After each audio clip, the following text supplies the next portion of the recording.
ಕಾರ್ಖಾನೆಯ ವಿಷಪೂರಿತ ಹೊಗೆ ಹಾಗೂ ತ್ಯಾಜ್ಯ ನೀರಿನಿಂದ ರೈತರ ಬೆಳೆ ನಾಶ. ಕಾರ್ಖಾನೆಯ ಆಡಳಿತ ಮಂಡಳಿಗೆ ಎಚ್ಚರಿಕೆ ನೀಡಿದ ಅವ್ವಣ್ಣಗೌಡ ಪಾಟೀಲ್. ನಮಸ್ಕಾರ, ಇದು ನೀವು ನೋಡ್ತಾ ಇದ್ದೀರಾ ನಿಮ್ಮ ನೆಚ್ಚಿನ ಟಾರ್ಗೆಟ್ ಟ್ರೂತ್. ನಾನು ನಿಮ್ಮ ಎಂಜೆ. ಅಫ್ಜಲ್ಪುರ ತಾಲೂಕಿನ ಕೆಪಿಆರ್ ಸಕ್ಕರೆ ಕಾರ್ಖಾನೆಯ ವಿಷಪೂರಿತ ಹೊಗೆ ಹಾಗೂ ತ್ಯಾಜ್ಯ ನೀರಿನಿಂದ ರೈತರ ಬೆಳೆ ನಾಶವಾಗುತ್ತಿದ್ದು, ಕೂಡಲೇ ಕಾರ್ಖಾನೆಯ ಆಡಳಿತ ಮಂಡಳಿಯವರು ವಿಷಪೂರಿತ ಹೊಗೆ ಸೇರಿದಂತೆ ತ್ಯಾಜ್ಯ ನೀರನ್ನು ರೈತರ ಬೆಳೆಗಳಿಗೆ ಬಿಡದಂತೆ ತಡೆಗಟ್ಟಬೇಕು.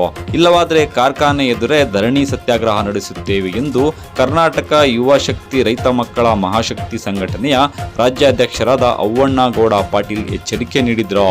ತಾಲೂಕಿನ ಚಿಮಣಗೇರ ಗ್ರಾಮದ ಕೆಪಿಆರ್ ಸಕ್ಕರೆ ಕಾರ್ಖಾನೆಗೆ ಭೇಟಿ ನೀಡಿದೆ ಮಾತನಾಡಿದ ಅವರು ಕಾರ್ಖಾನೆಯ ಆಡಳಿತ ಅಧಿಕಾರಿಗಳಿಗೆ ತರಾಟೆ ತೆಗೆದುಕೊಂಡರು.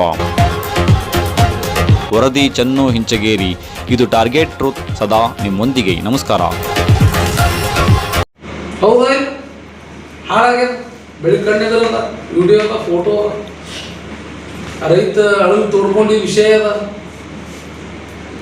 ಹೌದಾ? ಮಾತೆ ಸ್ವಾಮಿ ನ್ಯಾಯ ಬೆಳೆ ಹಾಳಾಗಿದ್ದು ಸತ್ಯ ಅಂದ ಮೂಲಕ ಮತ್ತು ಅದಕ್ಕೆ ಪರಿಹಾರ ಕೊಡೋರು ಯಾರು? ಸರ್ಕಾರ. ನೀವು ನಿಮ್ಮ ಚಿಮಣಿನಿಂದ ಬರ್ತಕ್ಕಂಥ, ನಿಮ್ಮ ಕಾರ್ಖಾನೆ ಚಿಮಣಿನಿಂದ ಬರ್ತಕ್ಕಂಥ ಧೂಳಿನಿಂದೇ ಆಗ್ಯಾವ.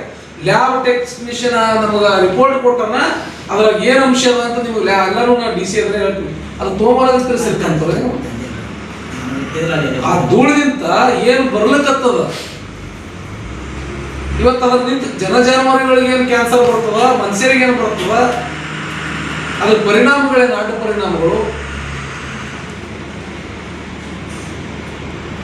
ಇದು ದೊಡ್ಡ ಟೆಕ್ನಿಕಲ್ ವಿಷಯ ಅದ. ಇದ್ರ ಬಗ್ಗೆ ಗಮನ ಹರಿಸಿ. ನೀರು ಒಂದೇ ಹನಿ ನದಿಗೆ ಮುಟ್ಟಿದು ನೋಡ್ರಿ, ನಾವು ಸುಮ್ಮನೆ ಕೊಡಲ್ಲ. ಕೆ ಪಿ ರಾಮಸ್ವಾಮಿ ಅವ್ರ ಮೇಲೆ ನಾವು ಈಗ IPL ಹಾಕ್ತೀವಿ ನಾವು. ಇದು ಮಾತ್ರ ಗಟ್ಟಿ ನಿರ್ಧಾರ ನಮ್ಮ ಸಂಘಟನೆ. ನೀವೆಲ್ಲ ಕಮಿಟಿ ಮಾಡ್ಕೊಂಡು ನಿಮ್ದೇನೋ ಮಂಡಳಿ ಮಾಡ್ಕೊಂಡು ನೀವೇನು ನಡೆಸ್ಕೊಂಡು ಅಂತ ನಡೆಸ್ಕೊಂಡು ನಾವು ನಿಮ್ಗೆ ಹೇಳೋದಿಷ್ಟೇ, ನಿಮ್ಗೆ ಮುನ್ಸೂಚನೆ ಮುಂದಾಲೋಚನೆ ಇರಲಿ. ರೈತರಿಗೆ ಯಾವುದೇ ರೀತಿ ಅನ್ಯಾಯ ನೋಡ್ಕೊಳ್ರಿ. ಧೂಳು ಬರಲಾರ್ದಂಗೆ ನೋಡ್ಕೊಳ್ರಿ, ನದಿಗೆ ನೀರು ಬಿಡಲಾರ್ದಂಗೆ ನೋಡ್ಕೊಳ್ರಿ. ನೋಡ್ರಿ, ಗಟ್ಟಿ ನಿರ್ಧಾರದಿಂದ ಮಾಡ್ರಿ ಕೆಲಸಗಳು, ಪ್ರಾಮಾಣಿಕವಾಗಿ ಮಾಡ್ರಿ. ನೀವು ರೈತರಿಗೆ ಮುಟ್ತದ. ನೀವು ಎಲ್ಲರೇ ನಾವು ಬಂದಾಗ ಇಟ್ಟಿಲ್ಲ ಆಯ್ತ್ರಿ ಇವ್ರಿ ಅಂತ ರೈತ ಮುಖಂಡ್ರಿಗೆ ಹ್ಞೂ ಅಂತ ಕಳಿಸ್ರಿ ಒಪ್ಕೊಂಡ. ಮತ್ತೆ ಇನ್ನೊಂದು ಕೆಲವೊಂದು ಮುಖಂಡ್ರು ಬೇರೆ ರೀತಿ ಬರ್ಬೋದು. ನಾವು ಎಲ್ಲಿ ಬಿಡಲ್ಲ. ನಿಮಗೂ ನಮಗೆ ಸಂಬಂಧ ಬೇಕಾಗಿಲ್ಲ. ನಿಮಗೂ ನಮ್ಗೆ ನೀರು ಕುಡಿಯೋದು ಬೇಕಿಲ್ಲ, ಚಹಾ ಕುಡಿಯೋದು ಬೇಕಿಲ್ಲ. ನಿಮ್ದು ಒಂದು ಕಪ್ ನೀರನ್ನು ಕುಡಿಯಲ್ಲ ಅಂತ ಯಾಕೆ ಕೇಳಪ್ಪ? ಮೊದಲೆಲ್ಲ ನಿಮ್ದೆಲ್ಲ ಅನುಭವ ಆಗ್ಯದ. ನೀವು ಯಾವ ರೀತಿನೂ ರೈತರಿಗೆ ಉಪಯೋಗ ಆಗಿಲ್ಲ. ನಮ್ಗೆ ಇಲ್ಲಿ ನಾವು ನೋಡೀವಿ, ನಿಮ್ಗೆ ಸಹಕಾರ ಮಾಡಿದ್ದೀವಿ ಇಲ್ಲಿವರೆಗೂ. ಅವ್ರು ರೈತರಿಗೆ ಸುಮ್ಮನೆ ನೀವು ಬಾಯಿ ಮಾತಲೆ ಒಂದು ಎರಡು ಮಾತು ತೆಗ್ಗಳವ್ರ ಕೈಲಿ ಹೇಳಿಸ್ದ, ರಾಜಶೇಖರ ಅವ್ರ ಕೈಲಿ ಹೇಳಿಸ್ದ, ಪ್ರತಿಬಂಧವ್ರ ಕೈಲಿ ಹೇಳಿಸ್ದ, ಆಯ್ತು ಮುಗೀತು. ತಗೊಂಡ್ಕೊಡ್ರು ಬಂದ್ರೆ ನಾವು ಹೇಳ್ತಿರ್ತೇವೆ. ರಮೇಶ್ ಅವ್ರು ಬಂದ್ರೆ ನಾವು ಹೇಳ್ತಿರ್ತೇವೆ, ಆಳಿ ಪೂಜಾರಿ ಅವ್ರು ಬಂದ್ರೆ ನಾವು ಹೇಳ್ತೀವಿ. ಹಂಗಲ್ಲ. ನೀವು ಅಧಿಕಾರಿಗಳಿಗೆ ಯಾವ ರೀತಿ ಹೇಳ್ತಿರೋ, ಯಾವ ರೀತಿ ಮೇಂಟೈನ್ ಮಾಡ್ತಾರೆ ನನಗೆ ಬೇಕಾಗಿಲ್ಲ. ಮುಖಂಡರು ಇನ್ನೊಬ್ರು ಯಾರ ಸಂಘಟನೆಗಳು ಬರ್ತಾರೆ ನಮಗೆ ಬೇಕಾಗಿಲ್ಲ. ಇವತ್ತು ಇಲ್ಲಿ ಪೂರ ಅಷ್ಟು ಜನ ಇದ್ದೀವಿ, ಜಿಲ್ಲಾ ಮುಖಂಡರು, ರಾಜ್ಯ ಮುಖಂಡರು, ತಾಲೂಕಾ ಮುಖಂಡರು. ಇವತ್ತು ನಾವು ಬಂದಿ ಉದ್ದೇಶನೇ ಅದೇ ರೀ. ನಾವು ಮೊನ್ನೆ ಹೋರಾಟ ಮಾಡಿದೀವಿ. ಅದ್ರ ಬಗ್ಗೆ ನೀವು ಏನು ಗಮನ ಹರಿಸಿರಿ, ಅದ್ರ ಬಗ್ಗೆ ನಮ್ಮ ಹೋರಾಟದ ಬಗ್ಗೆ ನಿಮಗೆ ಏನು ಎಫೆಕ್ಟ್ ಆಗ್ಯದ, ರೈತರಿಗೆ ಏನು ಪರಿಹಾರ ಕೊಟ್ಟಿರಿ. ನಾವು ಏನೇನವ ಅಂಕಿ ಅಂಶಗಳು ನಮ್ಮ ಬೇಡಿಕೆಗಳು ಇಟ್ಟಿದ್ದೀವಿ. ಆ ಬೇಡಿಕೆಗಳು ನಿಮ್ಗೆ ಗಮನಕ್ಕವ ಇಲ್ಲ. ಆ ಗಮನಕ್ಕೆ ಉತ್ತರ ಕೊಡ್ತಿರೋ ಇಲ್ಲೋ ಗೊತ್ತಿಲ್ಲ ನನಗೆ. ಕಡೆಗೆ ಪರಿಹಾರ ಕೊಟ್ಟಿರೋ ಇಲ್ಲೋ, ಉತ್ತರ ಕೊಡ್ತಿರೋ ಬಿಡ್ತಿರೋ ನನಗೆ ಬೇಕಾಗಿಲ್ಲ. ಪರಿಹಾರನೇ ಕೊಟ್ಟಿರೋ ಬೇಡಿಕೆಗಳಿಗೆ, ಜನರಿಗೆ, ರೈತರಿಗೆ ಕಂಡುಕೊಂಡಿರೋ ಕಡೆಗೆ ಎಲ್ಲರೇ ನಾವು ಅದ್ರ ಏನಾರ ಸೊಲ್ಯೂಷನ್ ತೆಗೆದಿರೇನೋ ಅನ್ನೋ ಉದ್ದೇಶಕ್ಕೆ ಬಂದೀವಿ. ಅದ್ರ ಸೊಲ್ಯೂಷನ್ಗಳು ಏನು ಬರಲೇ ಆಗ, ಬರೀ ಮಾತುಗಳು ಅಲ್ಲಿಗೆ ಇವು ಬ್ಯಾಡ ನಮಗೆ.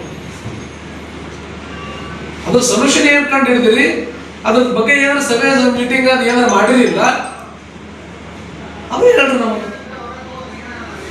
ಅದ್ರದ್ದು ಏನಾರ ನಿಮ್ಮ ಫ್ಯಾಕ್ಟ್ರಿ ಮಂಡಳಿ ಅಥವಾ ನಿಮ್ಮ KP ಓನರ್ ಜೊತೆಗೆ ಏನಾರ ಮಾತುಕತೆ, ಅಥವಾ ಸರ್ಕಾರದ ಜೊತೆಗೆ ನಿಮ್ಮ ಅಧಿಕಾರಿಗಳ ಜೊತೆಗೆ ಏನಾರ ಮಾತುಕತೆ ಆಡಿ ಅದಕ್ಕೆ ಹಿಂಗೆ ಸೊಲ್ಯೂಷನ್ ಮಾಡೀವಿ, ಇದೇ ರೀತಿ ಮಾಡ್ತೀವಿ ಅನ್ನೋದು ಏನಾರೇ ಮಾಡ್ರಿ ಏನೋ ಅದೇ ಹೇಳಿ. ತಹಸೀಲ್ದಾರ್ ಇರಲಿ, ಜಿಲ್ಲಾಧಿಕಾರಿಗಳಿಗೆ ಕೊಡ್ರಿ, ಕಡೆಗೆ ಡಾಕ್ಯುಮೆಂಟ್ ಮುಖಾಂತರ ಕಳಿಸಿರೇನು ಬರೋದು ಮಾಡ್ರಿ ಇಲ್ಲ. ಅದು ಹೇಳ ಸರ್, ಜನಕ್ಕ ನಿರುದ್ಯೋಗಿಗಳಿಗೆ ಅನ್ನೋ ಒಂದು ಉದ್ದೇಶಕ್ಕಾಗಿ ಇಲ್ಲಿ ಫ್ಯಾಕ್ಟ್ರಿ ಮಾಡ್ಲಕ್ಕೆ ಅವಕಾಶ ಮಾಡಿಕೊಡ್ತೀವಿ. ಅವಕಾಶ ಮಾಡಿಕೊಡ್ತೀವಿ. ಆ ಅವಕಾಶ ಮಾಡಿಕೊಟ್ಟಿದ್ದು ನಿಮ್ಮ ಫ್ಯಾಕ್ಟ್ರಿ ಅವರಿರಲಿ ಅಥವಾ ಇವತ್ತು ಅವ್ರ KP ರಾಮಸ್ವಾಮಿ ಅವರಿರಲಿ, ಅದ್ರ ಸದ್ಬಳಕೆ ಮಾಡ್ಕೊಳತ್ತೀರಿ, ಒಳ್ಳೇದು. ಅದ್ರಿಂದ ನೂರಾರು ಜನರ ಉದ್ಯೋಗ ಸೃಷ್ಟಿಯಾಗದ, ಒಳ್ಳೇದು. ಅವರಿಗೂ ಒಂದು ಕುಟುಂಬ ನಿರ್ವಹಣೆಗೆ ಅವಕಾಶ ಮಾಡೋದಾಗದ, ಬಿಸ್ನೆಸ್ ಮ್ಯಾನ್ಗಳಿಗೆ ಅವ್ರದೇ ಆದ ಒಂದು ಉದ್ಯೋಗ ಸೃಷ್ಟಿಯಾಗದ, ಅದು ಇರಲಿ. ಆದ್ರೆ ಅದ್ರ ನಿಂತ ಇನ್ನೊಬ್ರಿಗೆ ಅನಾನುಕೂಲ ಆಗ್ಬಾರ್ದು. ಒಬ್ಬೊಂದು ಜೀವ ಹೋಗಲಕ್ಕ ನೂರಾರು ಜೀವಗಳು ಹೋಗ್ಬಾರ್ದು. ಒಬ್ಬರಿಗೆ ಆರೋಗ್ಯ ಹದಗೆಡಲಕ್ಕ ನೂರಾರು ಜನರ ಆರೋಗ್ಯ ಹದಗೆಡಬಾರ್ದು. ಆದ್ರೆ ಒಬ್ಬಂದು ಹದಗೆಡಲಾರ್ದು ನೀವು ತಿಳ್ಕೊಳ್ಬೇಕು. ಇವತ್ತು ನಿಮ್ಮ ಫ್ಯಾಕ್ಟ್ರಿಯಿಂದ ಎಷ್ಟೋ ಸಮಸ್ಯೆಗಳಾಗ್ಲತ್ತವ.